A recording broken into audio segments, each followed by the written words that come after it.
Céline, merci beaucoup de nous accueillir à quelques heures de ce dernier spectacle d'un été formidable à la maison. Ce soir, quand vous allez entamer les dernières notes de vol, dans quel sentiment vous allez vous trouver? Je vais m'envoler avec tout ça, tout ce qui s'est passé cet été, à travers toute la magie qui s'est installée autour des spectacles, durant les spectacles, en dehors des spectacles, de voir mes enfants découvrir ce que la vie est. Tout est là pour tout le monde, mais il y en a qui en profitent plus que d'autres. Il y a des gens qui voient, il y a des gens qui regardent, mais mes enfants en ont profité, puis de voir le bonheur à travers leurs yeux, c'est de ramener tout ça avec nous. Alors, c'est sûr que c'est un petit peu amer, c'est un petit peu avec un petit pincement au cœur, mais c'est pas, tu sais, pour moi, c'est pas un au revoir, c'est une continuation. J'aurais souhaité prolonger ce séjour, mais je me dis que toute bonne chose a une fin, mais c'est pas une vraie fin. Parce que dans le fond, quand je pars pas tout à fait. Il y a une partie de moi qui reste ici, et tous ces souvenirs qu'on ramène avec nous, je suis sûre, je vais tellement dire à Aldo là, que j'ai hâte, déjà qu'on a hâte de revenir, là, il va tellement être tanné de m'entendre le dire, qu'on va peut-être revenir dans le temps des fêtes, on ne sait pas. Je me fais pas de promesses, parce que j'ai des engagements aussi à Las Vegas, puis je veux être professionnelle en tant qu'artiste, pas juste maman, puis de vivre ma vie, mais ce que je m'engage à faire, je veux le faire bien. Alors, je nous souhaite d'être de retour le plus vite possible. Et comment vous avez trouvé Trois-Rivières? Comment vous trouvez ça chez nous? C'est extraordinaire. C'est, premièrement, l'amphithéâtre,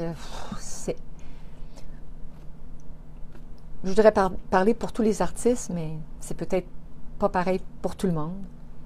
Pour un artiste, pour moi en tout cas, d'être dans un amphithéâtre et de voir que le ciel est ouvert, est prêt à accepter et à entendre et à recevoir tout ça, tout ce qui se passe à travers une soirée, qui se dégage de nous à vous, de vous à nous, ça monte et il n'y a rien qui nous arrête. Alors c'est à ciel ouvert et c'est à cœur ouvert, un amphithéâtre exceptionnel, avec une montée. Et ça, cette montée-là, dans l'après-midi, quand je l'ai regardée hier, j'ai fait hey, c'est beau parce que il n'y a rien qui nuit à personne.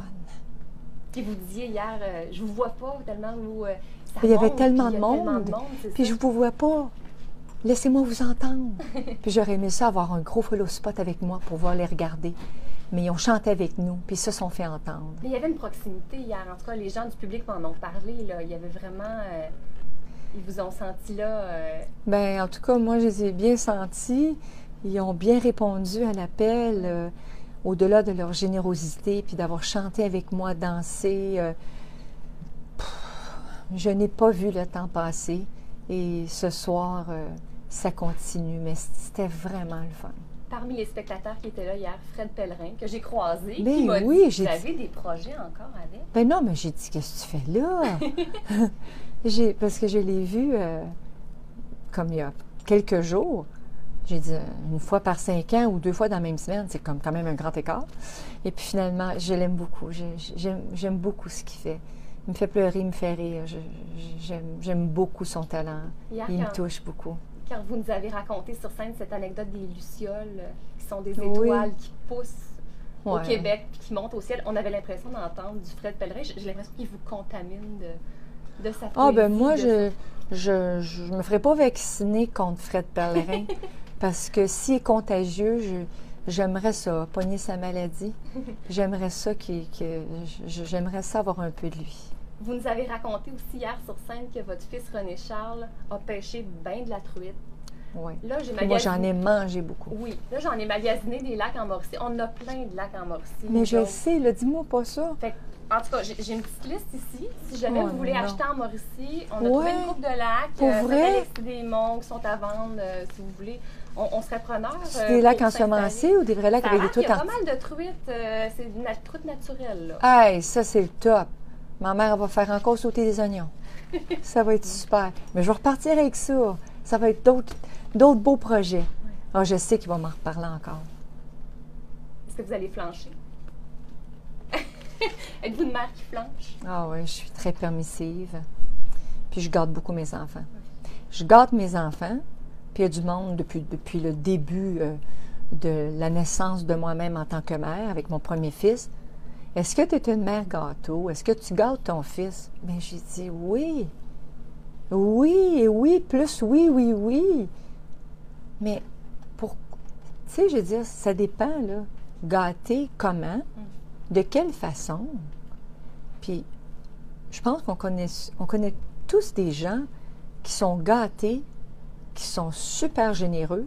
Parce que vous avez été gâtés Puis vous-même par vos parents. puis il y a des là. gens qui sont gâtés, puis qui sont pas vains, qui sont pas généreux, puis qui savent pas c'est quoi partager. Puis il y a des enfants, puis des êtres humains qui ont jamais rien eu, puis qui sont généreux, puis il y en a d'autres qui ont tout, puis qui sont pas. Fait que ça, là, ça n'a rien à voir. Fait que moi, je gâte énormément mes enfants, puis je peux vous assurer que je suis fière d'eux autres, parce que quand ils sont entourés d'adultes et de d'autres enfants, ils partagent bien. Puis je suis fière d'eux, vraiment. Et eux, est-ce qu'ils ont la nostalgie du Québec? Pensez-vous qu'ils vont l'avoir de retour à Vegas? Mon grand, il va l'avoir, ça c'est sûr. Mes deux plus petits, tant qu'ils sont entourés de leur entourage immédiat avec lesquels ils sont habitués, puis que maman est là, puis que ma reine est là, puis que les deux nannies sont là, puis qu'on a notre monde avec nous, ils vont poser des questions. Vas-tu revenir? Quand est-ce qu'on va revenir? Dans combien de jours? Dans combien de dodo? Tu sais, oui. Mais la nostalgie à 5 ans et demi, pour eux en tout cas, ils n'ont pas eu cette expérience que on a tellement aimé ça, genre on a des bonbons, on a tellement mangé que là, notre mère ne nous en donne plus jamais. Non, ce ne sera pas comme ça. Plus de fraises, plus de blé d'Inde qui goûte bon, plus de bleuets qui goûte bon. Je ne veux pas revenir là-dessus, mais ça ne se peut pas comment il est bon. Non, mais ça fait qu'ils vont apprécier davantage quand on va revenir. Puis j'espère que ça va être bien vite. En terminant, Céline, ces deux spectacles-là, c'était pour votre fondation. Oui. Qu'est-ce que ça vous fait de voir tout ce public qui s'est déplacé pour contribuer à la fondation? Bien, ça me fait tellement plaisir d'être de retour dans mon pays, chez nous, avec nos racines, puis que mes enfants puissent bénéficier de ce qu'on a de plus beau. Puis on a vraiment un beau coin de pays. J'ai fait le tour du monde, puis on est vraiment chanceux. Nos espaces verts, les gens d'ici, la générosité des gens d'ici. Chanter pour mon premier public, ça va toujours rester quelque chose de très sensible pour moi, de très important. Ils ont été les premiers à me dire, à m'applaudir, puis à me faire confiance que, tu sais, oui, ma famille, mais mes premiers fans viennent d'ici, m'ont donné vraiment le souffle, l'élan, l'énergie, la confiance en moi pour dire on t'encourage, tu sais. Fait qu'ils ont été mon premier public, puis ils vont toujours être mon premier public. Mais chanter avec mon premier public et danser avec eux, puis de passer des soirées, c'est vraiment le fun. Puis ça se détache de tout ce que je fais d'autre dans d'autres pays. C'est pas que j'ai pas moins de fun, c'est autre chose. Puis ça se remplace pas. Ça n'a pas de prix. Mais hier et ce soir, en plus de tout ça, c'est que cette générosité que les gens ont aussi monétairement, c'est pas évident. C'est pas évident. Tout le monde demande de l'argent.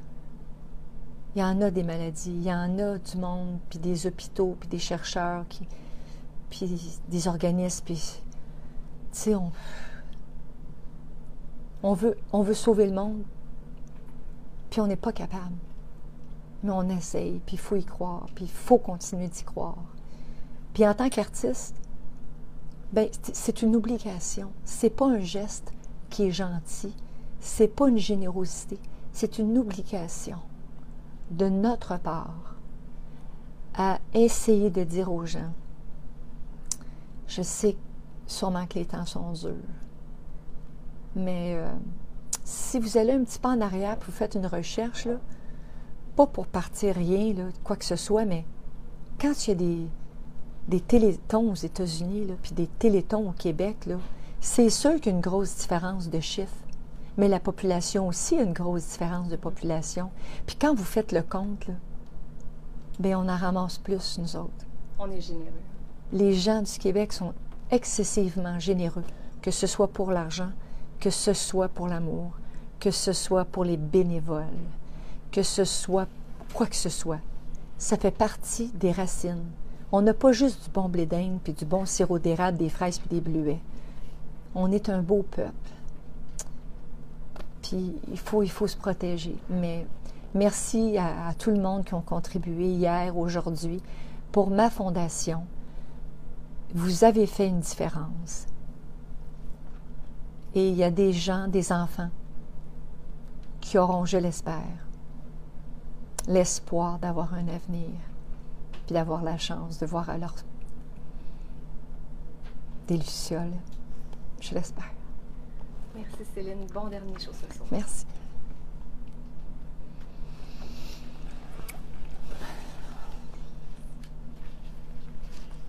OK. Merci.